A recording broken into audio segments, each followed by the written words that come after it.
예수님이 주시는 양식입니다. 예수님이 주시는 양식.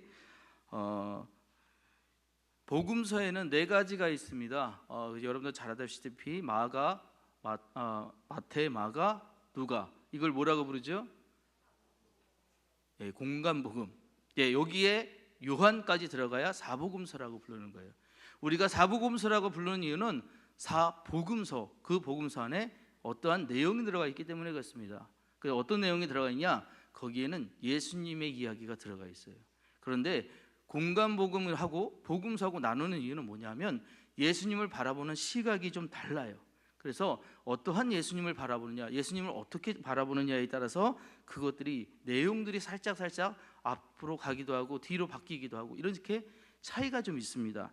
그래서 네 개의 눈으로 같은 걸 본다 해서 공간복음, 마태, 마가, 누가를 하고요. 거기에 더 진짜 이게 진짜 중요해라고 해서 복음서에서 엑기스를 다시 바꿔놔서 재정리한 것이 요한복음이에요. 요한복음 하니까 저하고 같이 이번 올해 석회회 예배 드리신 분들 알겠지만 제 이름이 뭐죠? 제 이름이 뭐죠? 요한입니다. 그죠? 그래서 제가 이름이 요한이니까 아버님이 저를 요한에 지어주셨잖아요. 그래서 제가 물어봤어요. 아버지, 저는 어떤 요한이에요? 라고 물어봤더니 원래 제가 바라는 말은 그거였어요. 너 세례 요한이야. 왜? 세잖아, 세례 요한이야. 바리새인들한테 이 독사의 자식들아 그러면서 임박한 그 진노를 누가 피하라고 했더냐 그러면서 그냥 야단치시고 얼마나 멋있어요. 그죠? 별로 안 멋있어요? 참 멋있잖아요. 그래서 세례 요한이라고 듣고 싶었는데 아버지가 그러시는 거예요. 너 사도 요한이야 그러는 거예요. 좀 실망스러워요. 왜? 사도 요한은 성경에서 그렇게 크게 뭔가 했다는 얘기가 없어요. 그냥 이제 나중에 요한계시록을 썼다는 것밖에 두각이 나타나지 않았거든요. 그래서 좀 약한 것 같아요, 내가 느끼기에는. 그런데요, 제가 이제 목회를 하고 목사가 되더 이제 말씀을 연구하다가 보니까 예수님의 사랑받았던 제자는 누구라고요? 요한, 사도 요한이더라고요. 그래서 저를 사도 요한이라고 지으신 아버지가 그때 너무너무 감사했어요. 이런 마음으로 저에게 이름을 주셨구나. 제가 나온 학교가 감리교 신학교인데요, 감리교 신학대학교인데요, 저희 학교에 불문율이 있습니다. 절대 정문에서 요한이라고 부르지 말라고. 왜요? 가요한부터 있어요. 가요한, 나요한, 박요한, 김요한, 최요한, 여러 요한들이 다 있어요. 저도 그 중에 이제 안요한 저도 요한인데, 이 많은 이름들 중에 어떠한 요한인지 모르겠지만 어쨌든 저는 사도 요한, 사랑받는 자의 이름을 받은 그런 요한이. 그 눈으로 제가 성경을 다시 보기 시작하니까 주님이 이런 마음으로 우리에게 이런 이야기를 하신 거구나, 그리고 이런 것들을 우리에게 알려주고 싶으셨구나 라는 것들이 보이는 것들이 있더라고요. 자, 보시면 오늘 말씀에 이렇습니다. 이 요한복음이 왜 중요하냐? 자, 요한복음이 가장 중요한 이유는 요한 사도만이 다른 사도들보다 오래 살았어요. 그것 때문에 중요한 게 아니에요. 오래 살면서 뭘 하느냐? 초대교회의 태동을 봤습니다. 하나님의 말씀이 어떻게 땅에 심겨지고 주님의 그 말씀들이 어떻게 살아나 교회가 형성이 되고 이렇게 되는지를 다 본 사람은 사도 요한밖에 없어요. 그리고 나서 또 무엇까지 봤느냐? 우리가 장차 만나게 될 요한 계시록의 이야기를 통해 하나님의 나라가 어떻게 이 땅에 임할 것인지를 본 사람은 사도 요한밖에 없어요. 그래서 이 사도 요한이 굉장히 중요한데, 이 사도 요한이 또 중요한 이유는 뭐냐? 그 중요한 눈으로 우리에게 요한복음을 설명하고 있다는 게 또 중요해요. 자, 요한복음의 주제는 이겁니다. 하나님의 아들로 오신 예수님. 이게 요한복음의 주제예요. 하나님의 아들이신데, 하나님의 아들이면 하나님이세요. 근데 그 아들로 오신 예수님이 지금 이 땅에 누구 때문에 오셨냐? 우리 때문에 오셨다는 거. 그래서 요한복음 1장 보시면 우리 다 같이 한번 찾아보겠습니다. 요한복음 1장 1절. 요한복음 1장 1절 우리 같이 한번 읽겠습니다. 다 찾으셨나요? 요한복음 1장 1절 같이 읽겠습니다. 시작. 태초에 말씀이 계시니라. 이 말씀이 하나님과 함께 계셨으니 이 말씀은 곧 하나님이시라. 할렐루야. 말씀이 누구래요? 하나님이시래요. 이 말씀 하나님 곧 예수님이 이 땅에 오셨는데 그분이 곧 하나님이시래요. 너무 놀라운 이야기를 지금 하고 있는 거예요. 근데 문제가 있었어요. 예수님이 이 땅에 오셨습니다. 메시아로 이 땅에 오셨어요. 그리고 우리에게 그분이 누구인지를 알려주시기 위해 이 땅에 오셨는데 사람들이 믿지를 않았어요. 그 빛을 받아들이지를 못해. 그래서 뭐라고 얘기하느냐, 우리 그 밑에 1장 5절 말씀 같이 한번 읽겠습니다. 1장 5절 시작. 빛이 어둠에 비치되 어둠이 깨닫지 못하더라. 하나님의 말씀이 이 땅에 임했어요. 근데 우리 세상은 아직 어둠이었어요. 그래서 어둠에 비춰졌는데 이거를 사람들이 뭐 했다고요? 깨닫지 못했다고요. 예수님이 이 땅에 왔는데, 메시아로 오셨는데 그 메시아가 예수님임을 사람들이 알지 못했다고요. 그래서 예수님을 십자가에 못 박는 일들이 생긴 거예요. 자, 그런데 우리 예수님이 왜 중요했냐? 그 예수님께서 우리에게 계속해서 설명하셨어요. 내가 누구다고, 나는 누구라고, 나는 이 땅에 왜 왔다고 하는 것들을 계속해서 설명하셨습니다. 요한복음은 그 요한 사도는 그걸 잊지 않고 그걸 굉장히 주목해서 보았어요. 그래서 7가지 예수님이 자기 계시하는 것들을 적어 놓았습니다. 첫 번째, 예수님은 자신을 나는 생명의 떡이라고 하셨어요. 또한 예수님은 나는 세상의 빛이라고 얘기하셨어요. 세 번째로 나는 양의 문이라고 얘기하셨어요. 네 번째로 나는 선한 목자다라고 얘기하셨어요. 다섯 번째로 나는 부활이고 생명이라고 얘기하셨어요. 여섯 번째, 나는 길이요 진리요 생명이라고 말씀하셨고, 일곱 번째로 나는 참 포도나무다라고 얘기하셨어요. 이것이 다 뭘 얘기하는 거냐? 예수님이 곧 메시아임을 나타내신 이야기였어요. 내가 곧 그야, 내가 그 사람이야 하면서 그 내가 누구인지를 너희들에게 이렇게 표현한 거야, 알려주는 거야, 잘 봐 하면서 가르쳐 주신 이야기들을 이 요한 사도는 놓치지 않고 적어 놓았다는 것이죠. 그리고 나서 사람들이 그건 나도 얘기할 수 있어, 나도 그렇게 얘기할 수 있어 라고 얘기하자 예수님 곧 뭘 가르쳐 주냐? 7가지 표적으로 자신이 메시아임을 드러내십니다. 첫 번째 표적이 뭐냐? 물이 포도주로 된 것. 여러분 기억하시죠? 가나안 혼인잔치 이야기. 그때 요한복음 2장 1절로부터 11절에 나오는 그 가나안 혼인잔치에서 물을 포도주로 바꿔주시는 기적을 보여주셨어요. 그건 그냥 기적 아닙니까? 아니에요. 이것을 성경은 기적이라고 기억하지 않고 표적이라고 합니다. 사인이라고 표현하고 있어요. 이게 무슨 사인이에요? 곧 예수님이 메시아다라는 표현이었어요. 두 번째로 왕의 신하를 고쳐주신 사건이 있었습니다. 그것은 요한복음 4장 46절로 54절에 나오는 이야기인데, 그 왕의 신하를 고쳐준 것이 왜 대단하냐? 그 누군가에게 병 고쳐준다는 것. 여러분, 우리가 누군가가 아팠다는 것을 도와줘서 그를 낫게 한다는 거, 지금 의사가 아니고는 할 수 없는 일 아니에요, 그죠? 근데 당신은 의사를 만날 수 있나요? 쉽지 않아요. 의사 만나는 게 곧 신 만나는 것과 마찬가지로 어려운 상황들이었습니다. 그런데 예수님을 만나면 병이 나았거든요. 예수님을 만나면 병 고침을 받거든요. 그건 메시아만이 할 수 있는 일이라고 사람들이 생각했고, 고로 그 일을 하시는 예수님은 메시아다라는 것들을 드러내신 사건이었다고요. 세 번째로 38년 된 병자를 고치신 사건, 그것 또한 마찬가지로 그 천사가 와서 물을 한번 동한대요. 근데 때와 시기가 몰라요. 물이 동할 때가 있었습니다. 많은 환자들이 그 옆에 있다가 물이 동할 때 뛰어들어가서 제일 첫 번째 들어간 사람만 나왔다는 거예요. 그러면 누구든지 그 안에 들어가려고 준비하고 있을 거 아닙니까? 그죠?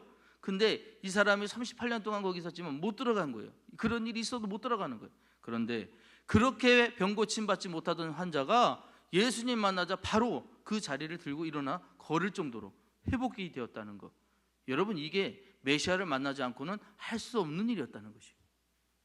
또한 예수님께서 가장 보여주셨던 우리가 잘 알고 있는 오병이어 사건이 있죠. 그 오병이어 사건을 통해서 물고기 2마리하고 그 보리떡 5개 가지고 몇 명을 먹이셨다고요? 5,000명을 먹이셨어요. 근데 그게 남자만 이래요. 그러면 그 주변에 모여있던, 옛날에는 숫자를 셀 때 죄송하지만 우리 여자분들 이름 숫자는 안 셌대요. 안타까웠죠, 그죠? 왜들 그렇게 했을까? 근데 여자는 숫자에 포함도 안 되고 자녀 또한 숫자에 포함되지 않았대요. 왜? 남자의 부속물로 여겼으니까.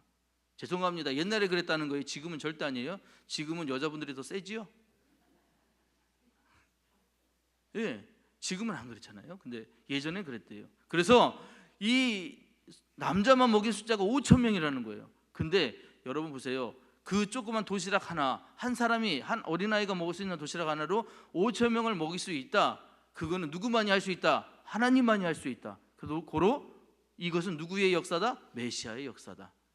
이걸 보여주신 사건이었다는 거예요. 무리를 걸으신 사건, 여러분 사람이 무리를 걷습니까? 그가 귀신이고 고스트라고 생각했지만 아니요, 그가 하나님이시기에 가능한 얘기. 그로 그는 하늘에서 오신 인자, 그는 메시아다라고 알게 된 것, 그것이 무리를 걸으신 사건이었고요. 여섯 번째, 남에서부터 소경된 사람을 고치셨어요. 그는 태어나면서부터 소경이 됐기에 처음부터 소경이었습니다. 그가 본 적이 없어요. 그러나 예수님을 만나자 그가 보게 되었다는 것, 그거는 메시아 아니고선 할 수 없는 일이었다는 거예요. 마지막으로요, 죽었던 나사라, 죽은 지 나흘이나 됐던 나사라가 예수님이 나오라 하니까 살아나왔다는 것. 여러분, 이것이 바로 메시아, 예수님이 하셨던 일이라는 거예요. 이것이 다 뭐라고요? 표적이라고요. 표적은 뭐라고요? 바로 뭔가를 가르쳐주는 사인이에요. 이게 뭐다라고 하는 알려주는 사인이요. 그게 뭐예요? 예수님이 바로 하나님의 아들이시다, 이분이 바로 하나님이시다라는 걸 알려주는 표적이었다는 거예요. 그 기적을 요한 사도는 잘 기록해 놓았습니다. 그 연장선상에서 오늘 우리가 했던 본문의 이야기를 좀 보실 필요가 있습니다. 자, 예수님께서 우리에게 오늘 가르쳐 주신 표적을 보여주신 이유가 뭐냐? 예수님이 우리의 있는 이스라엘 사람들에게 표적을 왜 보여주셨을까? 그 표적을 통해 뭘 알라고요? 내가 누구인지 알라고요? 메시아임을 알려고 이 표적을 보여주셨는데, 사람들은 뭘 했냐? 저 사람만 따라가면 내가 굶지 않겠다, 저 사람만 따라가면 내가 먹고 살 수 있다, 내가 뭔가 얻을 수 있다 라고 생각한 거예요. 이게 예수님과 거기 있는 사람들, 우리 인간과 하나님의 생각에 갭이 있었던 거예요. 차이가 있었던 거예요. 예수님께서 오병이어 기적을 일으키시고 나서 산에 올라가서 막 이제 기도하러 올라가십니다. 사람들은 예수님 막 쫓아다녀요. 근데 예수님은 그 자리에 자꾸 피하셔요. 이유가 있었습니다. 예수님이 그 많은 기적을 이루는 걸 보시고 사람들이 예수님을 잡아다가 저분을 우리 왕으로 모시자라고 한 거예요.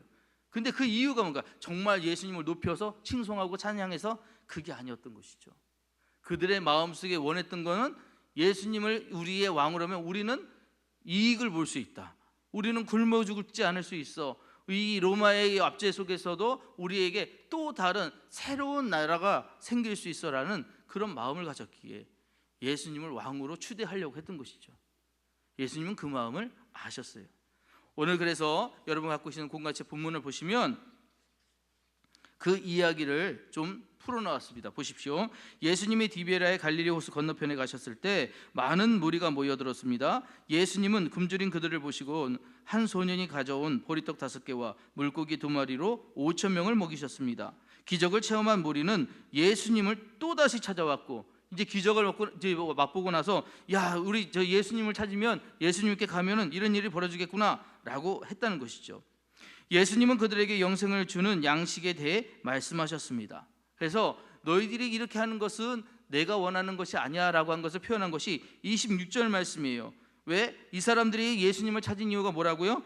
표적을 본 까닭이 아니요 떡을 먹고 배부른 까닭이라고 이야기하고 있는 거예요.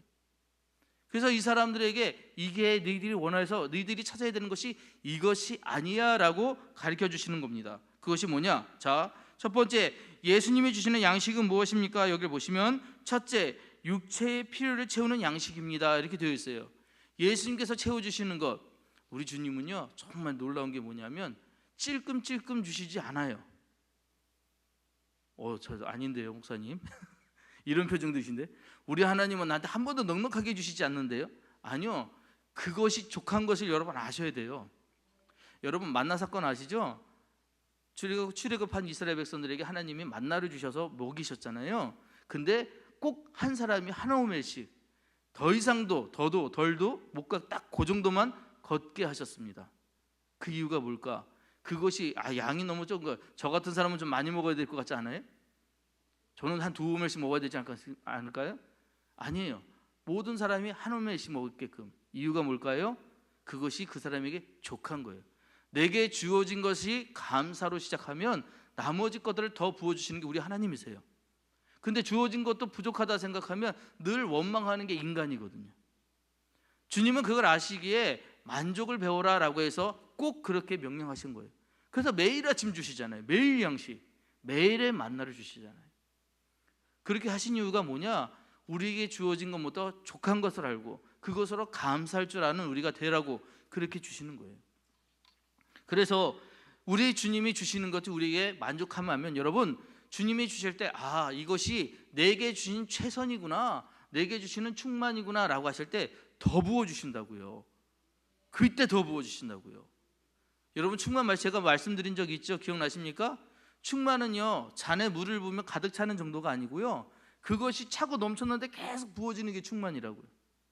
우리 하나님은 여러분들의 잔을 이미 채우시고도 더 먹어 하시는 거예요. 꼭 우리 할머니들 같이 그 집 가면 할머니들 있잖아요. 우리에게 더 먹어 더 주시잖아요. 할머니들이 없으셨죠? 자녀가 귀해서 자녀한테 자꾸 더 먹이고 싶은 게 그게 왜 우리 부모님들 마음, 어른들 마음 아니십니까? 맞아요. 하나님도 마찬가지 우리에게 계속 부어주고 싶으세요. 근데 내 그릇을 아셔요. 내 그릇을 아셔요. 그래서 더 많이 줘서 이 아이가, 이 사람이, 아니면 그 존재가 이것을 유용할 수 있는지 아닌지 하나님이 너무너무 잘 아세요. 그래서 필요에 따라 주신다고요. 그걸 아시는 거예요. 그것이 바로 일용할 양식을 우리가 체험하는 사람들의 삶이거든요. 하나님은 우리 육체의 필요를 채워주시는 분이 하나님이십니다. 믿으십니까? 그래서 여기 예수님을 따라온 무리가 굶주려 기진에 있음을 아시고 불쌍히 여기셨습니다. 그래서 한 소년이 가진 오병이어로 5천 명이 배불리 먹고도 12바구니가 남는 기적을 행하셨습니다. 이게 충만이에요. 분명히 자기는 다 먹었어. 그런데 계속해서 뭔가 남아요. 하나님이 이렇게 주신다니까요. 예수님은 우리의 육신의 필요를 누구보다 세세히 아시며 넘치도록 채워주실 수 있는 능력의 주님이십니다. 예수님의 이름을 일용할 양식을 위해 기도하면 구하는 것뿐만 아니라 구하지 않는 것까지도 하나하나 넉넉하게 채워주십니다. 우리는 이 믿음을 가지고 예수님의 이름을 날마다 간구해야 합니다. 그렇게 부어주시는 주님을 믿습니까? 둘째, 우리 주님은 어떤 양식을 주시느냐? 우리 예수님이 주시는 양식은 영혼을 살리는 양식입니다. 떡을 배분해 먹은 무리는 예수님을 찾으러 배를 타고 가버나움까지 왔습니다. 예수님은 그들에게 썩어 없어질 양식을 얻으려고 일하지 말고 영생에 이르도록 남아있을 양식을 위하여 일하라고 하셨습니다. 지금 이제 우리가요, 먹는 것들 정말 먹고 싶은 거 지금 있으세요? 혹시? 있으세요? 네, 그거 다 먹고 나면 여러분들 만족하실 것 같아요? 저는 재밌는 게 봤어요. 뭐냐면 우리가 식당에서요 뭘 먹잖아요. 뭘 먹으면서 또 먹는 얘기하는 거 아세요? 야, 그 집 갔더니 그 집 칼국수 진짜 맛있더라고. 갈비집 가서 뭐 그래요. 우리는 먹으면서 먹을 걸 이렇게 생각하고 먹으면서 먹는 걸 나눠요. 왜 그런지 아십니까? 네? 그게 욕심이에요. 사실은 주어진 거, 야 이거 맛있다, 여기까지만 할 수 있는 게 아니라 우리는 늘 그렇게 간구해요. 그런데 그것들이 아무리 많이 먹는다고 해서 우리가 넉넉하게 항상 그렇게 채울 수 있을 줄 아십니까? 그러지 못해요. 우리는 한계라는 걸 갖고 있잖아요. 저도 먹으면 배부릅니다. 저라고 하나 없이 먹지 않아요. 자꾸 제 앞에 뭐 주지 마. 크다 보니까 모르겠어요. 다른 분들은 모르는데 크다 보니까 자꾸 남으면 절 주세요. 예, 뭐 이런 얘기를 자꾸 해요. 저는 감사하죠. 사실은 주시는데 뭐 그죠? 예?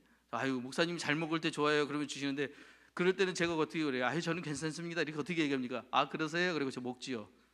저를 살찌운 건 누구라고요? 아유, 어이 속 시원하다. 참 감사한데 그래요. 근데 저도 아무리 먹어도 그게 항상 그런 게 아니잖아요. 배부르면 더 이상 못 먹어요. 그럴 때가 있거든요. 사람은요 다 그래요. 한계가 있거든요. 유한합니다. 그런데 그걸 계속해서 탐해요. 그게 욕심이거든요. 안목의 전혀 욕심의 전혀 이생의 자랑이 우리 삶에 항상 있어요. 근데 그것 가지고 살지 말라는 거예요.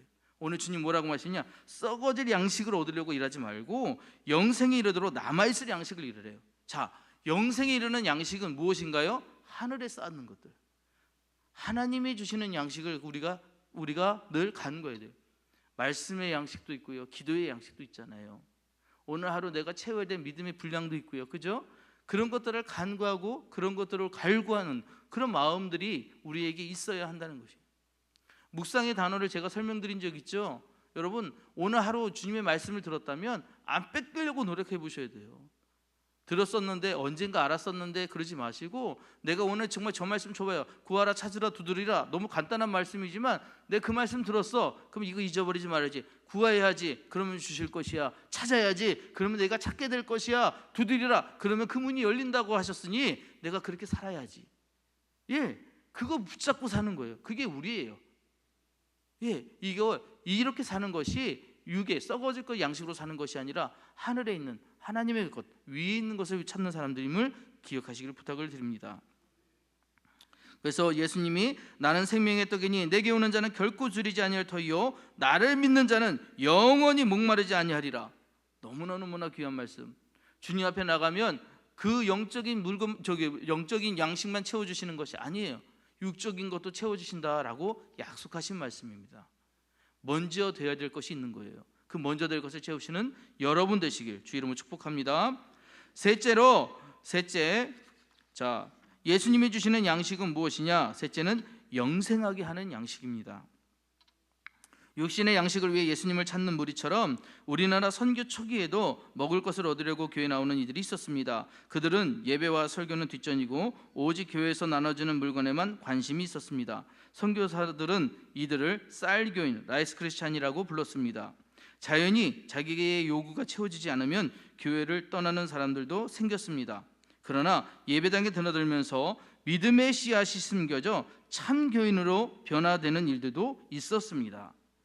여러분, 첩신앙이라고 제가 예전에 한번 설명드린 적이 있는데 혹시 기억나십니까? 첩이라는 한자 아세요? 그 첩이라는 한자가 뭐냐? 설립자 밑에 계집 여자 여자를 쓰거든요. 죄송해요, 제가 배울 때는 계집 여라고 배워서 그래요. 설립자 밑에다 계집 여자를 쓴 것이 첩이라는 단어예요. 근데 이거를 풀어주시는 목사님이 뭐라고 풀어주시냐면 첩은 서 있는 여자래요. 그래서 뭐냐? 내가 원하는 걸 얻으면 떠나는 여자가 첩이래요. 근데 이제 제가 성이 뭐지요? 안씨죠. 안씨 어떻게 쓰시는지 아시죠? 편안한 자 이렇게 쓰거든요. 집 밑에 앉아있는 여자예요. 집 안에 앉아있는 여자. 그래서 집 안에 앉아있는 사람은 뭐라고 표현하냐? 편안하다라고 해요. 편안한 여인. 그래서 편안한 자라고 그러는데, 첩신앙은 일어서 있는 여자지만 앉아있는 사람은 편안한 사람들. 진짜 신앙인은 어떤 자세를 가져야 되느냐? 서 있어서는 안 돼요. 하나님 앞에 서서 뭔가 주지 않으면 나 떠날 거야 라는 신앙 가져서는 안 된다는 얘기예요. 그게 라이스 크리스찬하고 똑같은 거예요. 하나님, 내가 이렇게 나와서 기도했는데, 하나님 앞에 나와서 이렇게 열심히 봉사했는데, 내가 이렇게 교회 와가지고 1,000번제도 하고 여러 가지 했는데, 하나님 왜 나는 아직도 변하는 게 없어요? 난 왜 이렇게 힘들어요? 어려워요? 이거 아니라는 거예요. 이거 아니라는 거예요. 우리가 하나님과 딜할 존재입니까? 하나님 이거 해주시지 않으면 나 이거 안 할 거예요, 이럴 존재입니까? 그거 아니라는 거예요. 우리는 하나님이 주시고 하나님의 길을 찾아가는 사람들, 하나님이 도대체 우리에게 주시는 이 은혜는 도대체 무엇인가? 하나님이 우리에게 주시는 이 고난은 도대체 무슨 뜻인가? 이걸 알아가는 게 우리예요. 예, 그게 성도거든요. 우리는 하나님과 딜하는 존재가 아니에요. 하나님 이거 해주세요 이렇게 요구할 수 있는 존재가 아닙니다.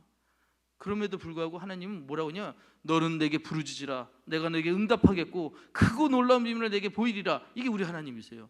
부르짖으라는 거예요. 기도해, 걱정하지 마, 내가 들어줄 테니. 내가 네 원하는 거, 바라는 거, 구하는 거 다 알고 그거 이루어질 테니 걱정하지 마, 이렇게 얘기하시는 게 우리 하나님이시라는 거예요. 이걸 우리는 뭐라고 표현해요? 사랑이라는 단어밖에 표현할 수밖에 없어요. 그걸 더 이상 뭐라고 표현할 수 있습니까? 그 사랑을 주시는 분이 누구시라고요? 우리 하나님.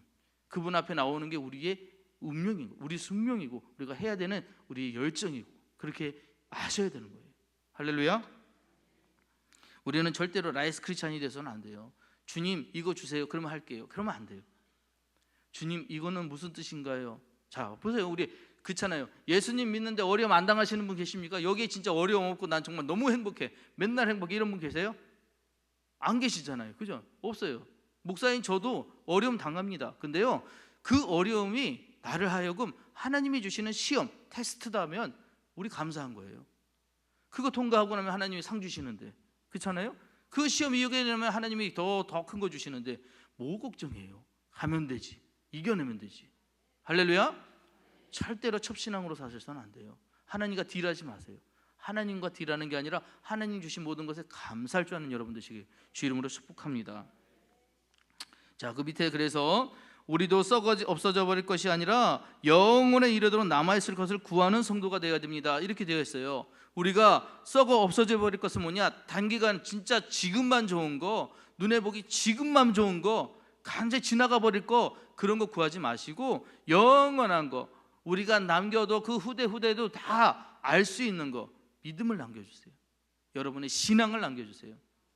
저 가장 놀라운 말이, 가장 걱정되는 말이 뭔지 아세요? 여호수아에 서 있는 그 말씀이에요.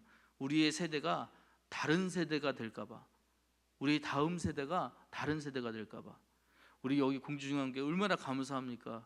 우리가 지금 52년에 이 교회를 세우고 나서 지금 이 교회가 얼마나 잘 성장했어요. 그죠?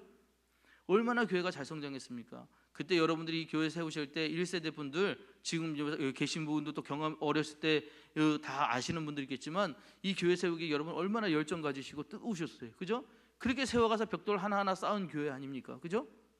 이 교회가 얼마나 귀해요. 그죠? 자, 근데요, 우리의 다음 세대가 그 노력을 몰라. 우리의 다음 세대가 그 은혜를 몰라. 그 얼마나 안타까워요. 그 얼마나 안타까워요. 그죠?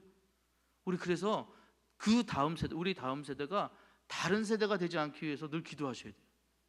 우리의 신앙이 그들에게 정말로 귀하게 쓰일 수 있게, 그들도 정말 우리처럼 똑같이 주님을 그렇게 만날 수 있게 여러분 기도해 주셔야 돼요. 그게 중보의 기도거든요. 예수님은 썩어 없어질 육의 양식을 얻으려고 힘쓰지 말고 우리와 언제나 함께 있을 양식, 영원한 생명을 주는 양식을 위해 일하라고 하셨습니다. 예수님이 바로 그 양식입니다. 할렐루야.